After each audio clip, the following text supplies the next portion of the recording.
High, আমি ইথিকা। Story বুকের আরেকটা পাতায় তোমাদের সবাইকে মিষ্টি আমন্ত্রণ।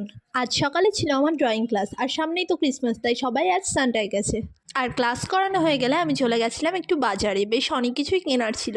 তো প্রথমেই আমি ফলের দোকানে এসেছিলাম, দুটো বেদানা নিয়ে নিলাম। আর আজ বাড়িতে নিরামিষ, তাই এখান থেকে একটু পনির নিয়ে নিলাম আমাদের জন্য আর আমার দিদার জন্য। দিদা তো এমনিতেই নিরামিষই খাই। আর তারপরে এসেছিলাম এই সবজির দোকানটাতে একটু মটরশুঁটি আর শশা নেবো বলে। আর এই দাদুটা আমাকে অনেক রকম সবজির কথা বলছিল। আর তারপর এখান থেকে সবজি নেওয়া হয়ে গেলে আমি একটু ডাবও নিয়ে নিয়েছিলাম। আর তারপর বাড়ি আসলাম, আর মা দিয়ে দিল গরম গরম কচুরি আর তরকারি, তো সেটাই খেয়ে নিলাম। আর লাঞ্চে আজকে মা বানিয়েছিল আমার ফেভারিট ধনেপাতা বাটা আর মটর পনির, দুটোই আমার খুব ভালো লাগে। কি পিকনিক? ম্যাগি।